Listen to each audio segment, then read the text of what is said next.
Welcome to the Multifamily Investor Nation podcast. I'm your host, Dan Hanford. This podcast is unlike any other podcast you have been listening to. The guests on this show are true, active real estate investors closing real multifamily deals.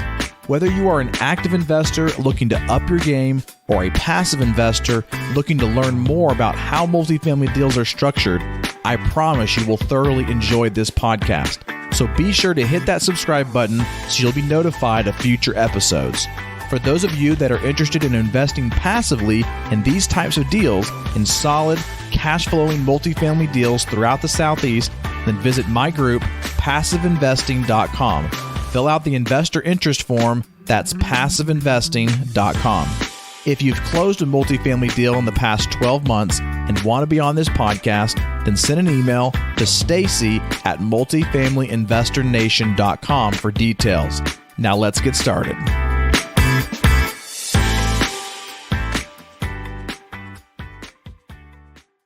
Welcome to the Multifamily Investor Nation podcast. I'm your host, Whitney Elkins-Hutton, the Director of Investor Relations here at PassiveInvesting.com. And with us today, we have Will Matheson. Will, welcome back to the show. Thank you for having me again. Yeah. Well, before we dive into your latest deal that just closed here in August, Summers Run, 112 units in Asheboro, North Carolina, tell us a little bit about yourself, how you got into real estate, and where you are at today in the multifamily space. So I work at Matheson Capital, the very clever name. With my twin brother, we co-founded the company together. Before doing that, we were brokers in real estate at Marcus & Millichap out of the Raleigh office. And we really said, brokerage is great, but we really want to get into the ownership side. So we started first acquisition 2018, literally buying a duplex about as small as you could possibly do. And, I think we're 14 acquisitions in at this point, 7 of which we've sold. So we've gone full cycle 7 times and just been scaling up over and over and over again.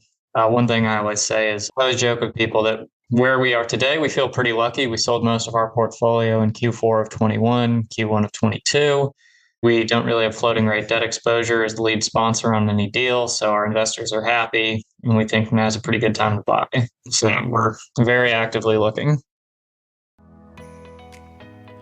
Are you a passive investor looking to diversify your portfolio? The team at PassiveInvesting.com is thrilled to introduce the investment opportunity of our real estate debt fund. This debt fund places first position loans on rehab projects sourced by our private lending company called Rehab Wallet. Since we started this debt fund in June of 2020, we have funded over $260 million in loans to borrowers across the United States. As a limited partner investing alongside PassiveInvesting.com, you can be part of the success of Rehab Wallet. With a minimum investment of $25,000, you can seize the opportunity to earn a preferred return of 6 to 8% with a 90-day liquidity option to call your capital back. Our real estate fund has been a great investment for our investors to have a short-term or rainy-day cash reserve with a high-yield return option. Don't miss out on this chance to enhance your portfolio and your financial future. Visit PassiveInvesting.com to discover more about this real estate debt fund and start your journey towards a prosperous investment today. That's PassiveInvesting.com.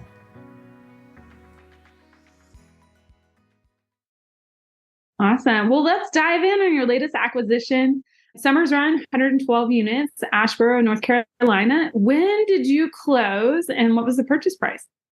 So we closed on that property in August of 2023. We paid $16.3 million, which is about $145-ish per unit.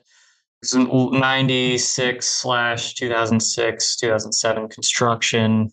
Great assumption loan, 3.32% with over 3 years of IO remaining at the time of the purchase. So it had a lot of appealing fundamentals that we really jumped at. Awesome. Well, I look forward to getting into the loan assumption details because before the show, you and I were talking that wasn't exactly the smoothest process. But before we get into there, let's talk about what was appealing about this deal. How did you find it? When you saw it, what did you immediately look at as far as part of the business plan? So a few things jumped out to us immediately. We brought the property through Bercadia's brokerage. They showed it to us originally And what we really liked about it were a couple of things. One, it was far and away the best cash flowing deal we'd seen since 2019. I mean, seeing the multifamily, we all know that things started getting crazy in 2020, getting crazy in 21, 22. Seemingly nothing would cash flow off the bat. This thing, without doing anything, the debt service coverage was 2.5, like 2.5 debt service coverage ratio. We could do nothing. And when the amortization kicked in, the debt service coverage ratio would still be 1.5. So we loved the cash flow on the property. Very hard to find these days. And well, there was a lot of development going on in Randolph County, where Asheboro is located. Randolph County, it's part of the Triad in North Carolina. You have every single time we looked at it, the number went up. When we started, there was this Toyota electric battery plant being built. And the first number we read is 3.5 billion. And every few months it gets updated. Like now they're investing 4, now they're investing 4.4. And by the end of it, because it was an 8-month contract to buy the property, I think it was $5.4 billion investment by Toyota, their largest EV investment in the entire world. Energizer was investing more in Randolph County. Every week we would find some new investment, some industrial investment in Randolph County. And that was really appealing. More jobs, more demand, but very limited new supply of apartment construction. So just the fundamentals really strong, the cash flow really strong. Those are all the reasons we really liked the opportunity. And what kind of vintage of property is this? So it was built in 2 phases around 96, 97, and that's the majority of the property. And there's also some 2006, 2007 involved as well. Okay. And so when you purchased it through the brokerage, were you the only group looking at it, or were you in competition with other groups? So there was no call to offer date or anything like that. I did learn it had just fallen out of contract with another buyer, is my understanding, but I don't think we were going through some call to offers. There's 3 offers on the table, anything like that. Now, that's not to say I would find out later while we were under contract. Some other brokers had been shopping it, but you guys know there is a difference between, hey, check out this deal versus, hey, here's the call to offers, here's best and final next week. It just changes the dynamic a bit. Mm-hmm. Okay. So how did you structure your deal? If there were 2 other offers, being put in, how did you structure your deal to win the deal? I mean, we did put some non-refundable money down. It's becoming increasingly rare, but we were confident we'd qualify for the loan assumption. And, if that's the only risk you have to take on, we were going to take that risk to raise this money. And that provided the seller a lot of assurances that we would close. Now, as I mentioned earlier, the contract ended up taking something like 8 months. I joke that it was almost a full pregnancy to get that deal done. So it took a long time. We were really grateful for the seller working with us because the loan assumption process is pretty tough right now. Fannie Mae, Freddie Mac, they're really backed up. Shockingly, there are a lot of loan assumptions given the movements in interest rates. All right. So you see this deal, you put it under contract. When did you decide to go walk the property? So we visited the property, I don't know, it must have been 4+ times throughout the course of it. The first time we see it, we probably walked it in January or February just to make sure we wanted to buy it. Within the first 30 or so days, we're doing the full unit walkthrough. And then we bring in a JV partner later on while we're in the equity raise. They want to take a big chunk of the equity. So we visit it with them, and then we're just making periodic visits after that, again, because the process took so long. So we did the full unit walkthrough, then I want to say the first 30 days of the contract. And we were visiting it again every month, every couple of months, just to make sure things were continuing smoothly. Okay. And so how did you structure your contract? Was it like a 30-day close? I assume that it was a 90-day close because it took 8 months. But how did you structure your contract, and what kind of extensions did you put in there? So I believe we did, I want to say we had a 30-day due diligence and 75 days to to get approved for assuming the loan. And after that, it was going to be either 15 to 30 days beyond that closed project. Now, obviously, that doesn't add up to 8 months. So we had to work with the seller a couple times because we were just hitting some snags with Fannie Mae, but they were confident that we were going through the process and doing the work. And they didn't want to start over with new loan assumptions. So they were very accommodating on some delays that were outside of our control. And did you have to put down additional hard money in order to keep it under contract? Yeah, I think every time we were extending, we were maybe putting another $50,000 down or something like that. And so what was your all-in hard money on this deal? I think it topped at around 250,000. I mean, we're recording this a little over a month afterwards, and I can't remember the exact number, which just goes to, after a while, it kind of blends together.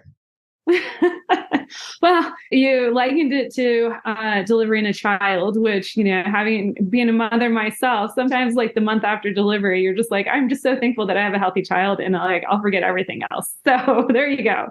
I understand. Well, let's talk about the physical due diligence. Were there any issues that came up whenever you were going through the due diligence on the property? During one of our walkthroughs, there was just a giant trench being dug in the property, which we were just like, what is this going on? It had something to do with a cable contract. But we were like, who is doing this? Or we're not paying for this. Is this going to be done by the time closing is taken care of? And it was, but that was just, we walked on the property and we saw, like, what is going on? Why is there a trench in the middle of it?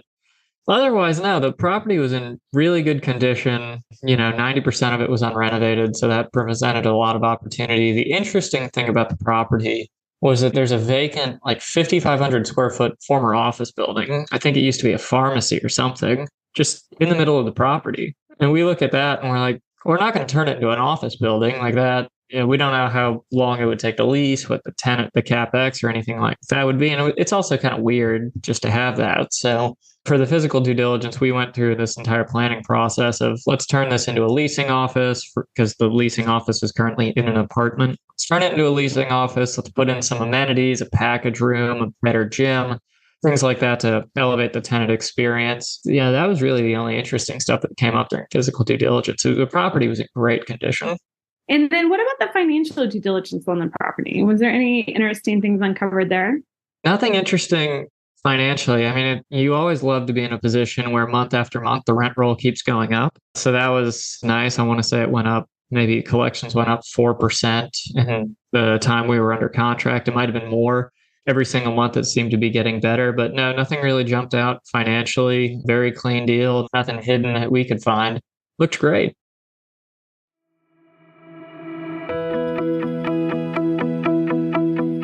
Are you a serious real estate investor looking to break into the multifamily space? Or are you an experienced multifamily investor looking to level up your game by meeting new passive investors and creating new partnerships? Have you heard of the MFIN Con happening in Charlotte, North Carolina, June 12th through the 14th? The Multifamily Investor Nation Convention is a place to learn from over 60 plus high-level speakers and also to network with over 700 serious multifamily investors. If that's not enough for you, A-Rod. Yes, Alex Rodriguez, 12-time Major League Baseball All-Star with over $700 million of commercial real estate, including apartments, will be live and in person speaking at this event. Also speaking is the one and only Dr. Robert Cialdini, the godfather of influence and the award-winning author of the book Influence, one of my all-time favorite business books. Finally, we will have the CEO of Taco Bell, Mark King, joining us on stage to talk about leadership. Be sure to secure your tickets to this live in-person event as the tickets are going fast. Go to mfincon.com to find out more details. There are also sponsorship opportunities available for those of you who would like to have a booth at this event. For the details for this event and to purchase tickets, visit mfincon.com. You can use promo code MFIN Podcast, all one word, MFIN Podcast, to get $200 off tickets, and that's mfincon.com. Look forward to seeing you there.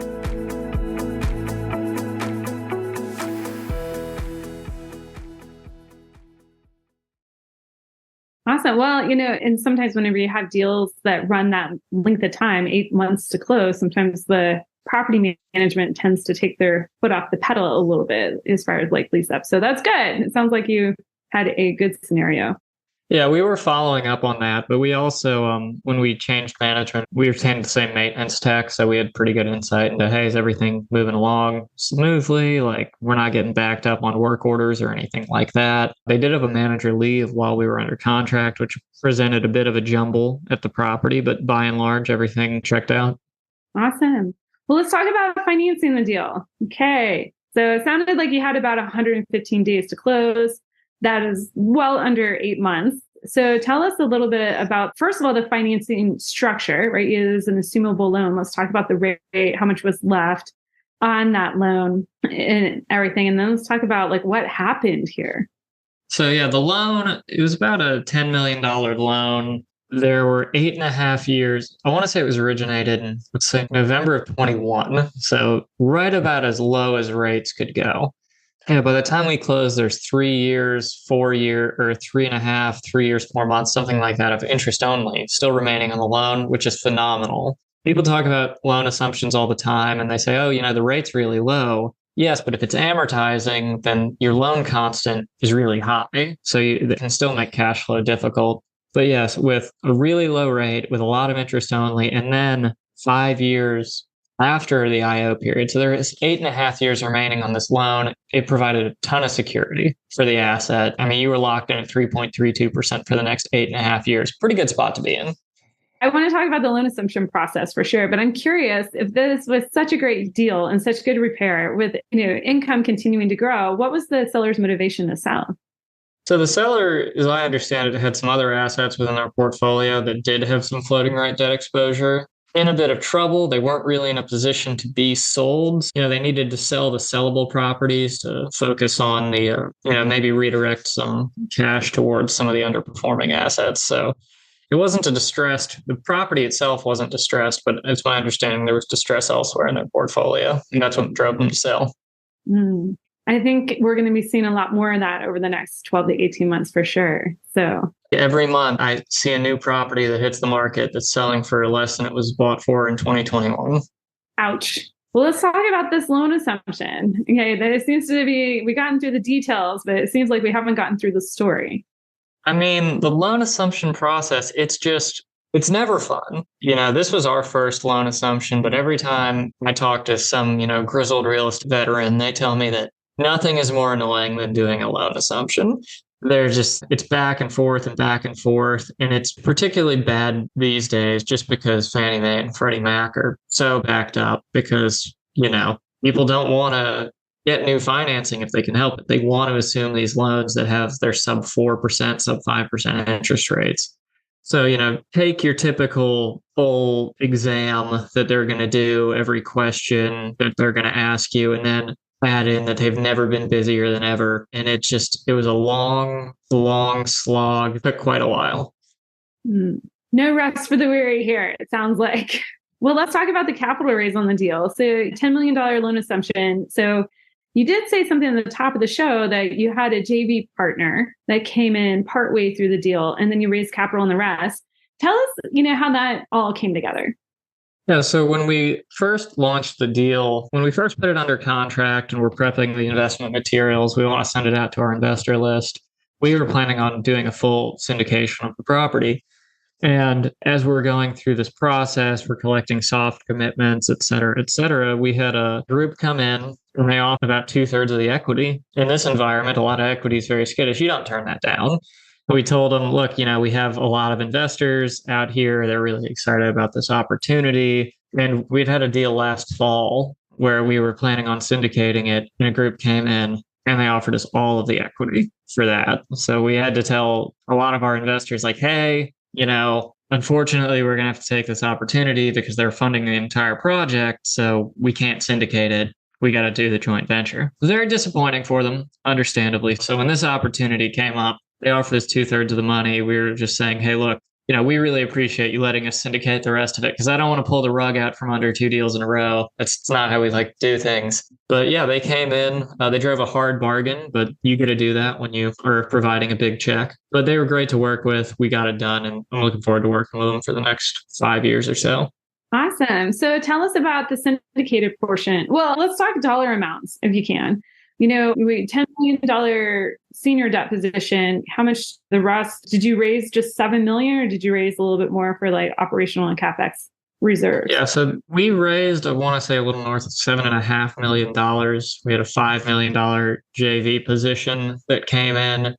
We have a pretty significant CapEx budget because 90% of the units are unrenovated, and we also have that vacant office that I previously mentioned. So we've got a lot that we want to do. We think there's a lot of ways we can improve the property. Another thing that I liked about the property that I didn't mention earlier is it's not the newest property in the market. There's a newer property that was built in 2012, has the highest rents. And typically, if you're more rural or just in general, it's always nice not to have to lead the race. It's nice if someone else is setting the benchmark for the highest rents in the market. So we had another group we could draft off of. If they're charging 1,500, we could charge 1,400. And the other property called West Point, this is the newest asset in the market. They were doing value add renovations as well. So, we see them, their rent's already higher. They're doing value add renovations. That just made it easier to draft off of them. A bit of an aside, but yeah, we had the JV for roughly 2/3 or about 5 million of the 7.5 plus, and then we syndicated the rest of it, circling back. Mm-hmm. Well, just a comment to your aside is I think that's smart, right? Like we're seeing a lot of newer operators that are coming into the space and they're trying to assume these crazy like rent increases and trying to be the leader in the market, which is really hard to do. So if you're in the position, that's another way to kind of de-risk the deal is if you're not the top rent setter in the market and you can, do what you said, kind of draft. So I do like that. So for your limited partner investors, what kind of returns did you provide to them? What did you do? A preferred return, splits, any IRR hurdles here? Yeah, so I want to say we actually went really high on this one because of cash flow. I think we had something like a 12% preferred return on this, which was the highest we'd ever done. Yeah, no, it was very interesting. Like I said, our JV partner came in and they said like, hey, we want a pretty high hurdle. We said, yeah, we'll match that. And part of our thinking was we don't want to upset any of our other investors, saying, hey, look, you're getting this, but these guys are getting this. So we just raised it up, put them in a better position. Overall, I think we were offering the projected IRR was maybe a little shy of 18 to 20% project level IRR over a 5-year hold. Very strong cash flow, like we mentioned before. Awesome. And what kind of fees did you charge the deal? So I think we had a typical maybe 2% asset management fee, our acquisition fee. There were a few fees involved, equity placement, asset management, or acquisition that totaled about 2% of the purchase price. So fairly standard. Okay. And any disposition fee? I think there's a 0.5% disposition fee, but that's it. Yeah. And what's your overarching game plan? Is it to, increase the income on the property and refinance, or are you looking to sell? The plan we pitched was just we want to go in there and we just want to operate the property. Don't rock the boat was the big theme. We're not going to go in and say we've got to renovate 50 units a year for the next 2 years. Like, let's churn. We wanted to go in there and just keep it steady. When units become available, let's renovate them. We're not going to be, lackadaisical about it or anything like that, but it's a strong cash flowing asset. Let's keep it that way. Let's deliver distributions to our investors. Let's keep everybody happy because it's increasingly, a lot of multifamily out there is not in a position to do that just because they're getting swamped with floating rate debt that used to be at 4 and now it's at 9. Or even if they have a rate cap in place, they have to put a bunch of money aside to renew the rate cap. Otherwise, they're going to be forced to sell. So our huge goal is just let's operate it. Let's cash flow the property. We're going to improve it. We're going to make it a nicer asset, but we really just want to make sure we're delivering constant cash flow to our investors. Awesome. Well, I just have 2 questions for you before we wrap up. What did you find easy in this process that you thought was going to be a little bit harder? And what actually ended up being harder that you thought would be easier? Well, I'll start with the harder. The equity raising environment is understandably a little rockier than it has been for, let's say, 2020 through 2022. A lot of investors you talk to, they're holding on to money because, they're working with somebody else or they have another project. They're worried about a capital cost. The equity market I've found is a lot cooler than it used to be. And a loan assumption process, never fun. First time doing that, I've heard the horror stories. It was not a fun time. Almost anything was easier compared to the loan assumption. The seller was tremendous to work with. The property performed absolutely great. The financials, they all checked out. There was no funny business anywhere. So the due diligence process, all that, it checked out really nicely. Very straightforward acquisition, except for that pesky loan. But look, for 3.32%, I'll jump through a lot of hoops. Exactly. I was going to say that it might be a hot pokers under the fingernails, but to get a loan like that and a performing property like that, that is a solid deal. So 8 months of work for 8.5 years of that interest rate, I'll take it. Exactly. Well, thank you so much for sharing your knowledge and expertise with us here today. If listeners want to find out more and connect with you, how can they do so? So I'm pretty easy to find on LinkedIn, Will Matheson at Matheson Capital. They can also visit our website, mathcap.com, or they can email me directly at will@mathcap.com. Awesome. Well, Will, thank you again for sharing your time and expertise with us here today. We look forward to hearing about your future deals. Thank you for having me. Thank you for listening to the Multifamily Investor Nation podcast. I trust you enjoyed this episode. Take a moment right now to leave us a review and let us know what you learned. Also, don't forget to visit passiveinvesting.com and fill out the investor interest form to invest alongside me in excellent multifamily assets located across the Southeast. That's passiveinvesting.com. Thanks again for listening, and we'll see you on the next episode.